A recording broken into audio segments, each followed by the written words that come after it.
In diesem Video wollen wir uns einmal anschauen, wie man eines der größten Probleme im Trading angehen kann, und das ist das Dilemma, wie man sich verhalten soll, wenn sich das Signal umkehrt.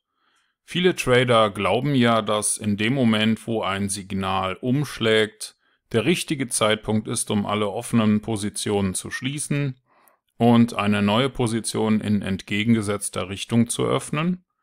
Tatsächlich gibt es auch Strategien, die auf dieser Idee basieren, aber man muss das nicht zwangsläufig so handhaben. Das hier ist das neue Platin-System.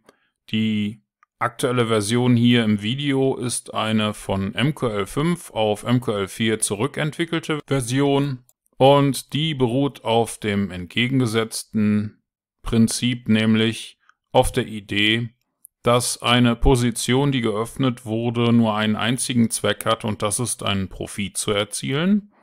Und darum schließen wir in diesem Fall auch die Position nicht, wenn sich das Signal umkehrt.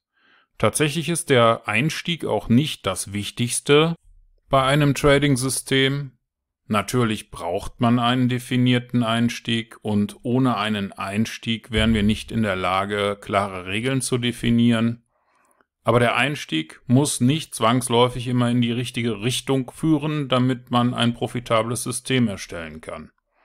Das Problem an der Sache ist, dass man in Phasen wie jetzt, wo man eine ganze Menge geöffneter Positionen sieht, immer wieder die Frage gestellt bekommt: Soll ich jetzt meine Position schließen? Ist der Verlust zu groß oder soll ich weitermachen?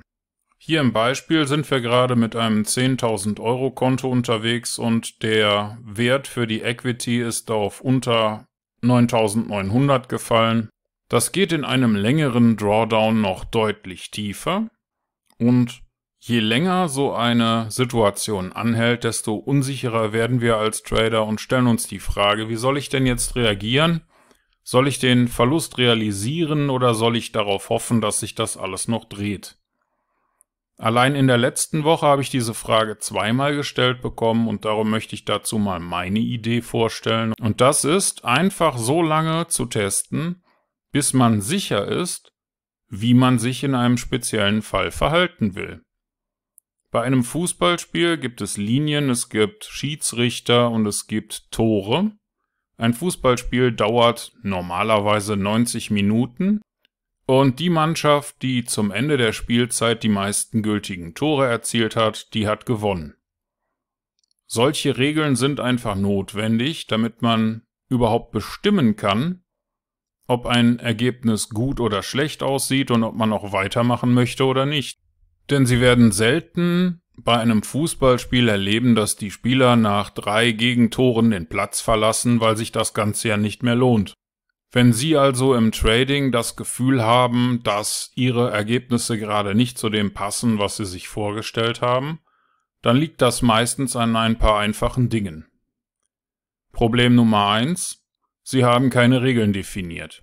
Das bedeutet, Sie tauchen zu einem Fußballspiel in Eishockey-Ausrüstung und mit einem Tennisschläger auf. Problem Nummer 2: Ihr Konto ist zu groß. In dem Moment, wo Sie sich die Frage stellen, ob Ihr Konto die nächste Nacht noch überlebt und Sie deswegen nicht schlafen können, ist ziemlich sicher, dass Ihre Kontogröße zu hoch ist, um Sie weiterhin ruhig schlafen zu lassen. Problem Nummer 3: Sie sind darauf angewiesen, Profite zu machen. Wenn Sie in Ihrem Kopf bereits eine klare Vorstellung davon haben, was jetzt als nächstes passieren soll, passiert mit ziemlicher Sicherheit das Gegenteil. Doch für alle diese Probleme gibt es auch eine entsprechende Lösung, und diese Lösung kann manchmal so aussehen, dass man einfach lange genug wartet. Unser System ist mittlerweile schon im Februar angekommen und es hat sich wenig an der Situation verändert. Das kann in Echtzeit noch deutlich schlimmer aussehen und emotional viel belastender sein, als man das hier in so einem Strategietest hat. Und genau darum ist es wichtig, solche Strategietests vorher ausgiebig zu nutzen, um zu wissen, wie man sich hinterher in der realen Situation verhalten soll. Denn genau an so einer Stelle bin ich gerade mit meinem Platin-System. Der Euro-US-Dollar hat die Kursrichtung gewechselt. Wir haben einen kleinen Drawdown. Und jetzt muss man sich die Frage stellen: will ich dieses System auch nächste Woche, nächsten Monat und nächstes Jahr noch handeln. Die einzige Möglichkeit, das zufriedenstellend zu beantworten, ist für mich, ausreichende Tests zu machen und Regeln zu definieren, bevor ich in die Situation komme, denn nur dann kann ich mich in der entsprechenden Situation auch anhand meiner Regeln verhalten. Okay, das war's für heute. Vielen Dank fürs Zuschauen und wir sehen uns im nächsten Video.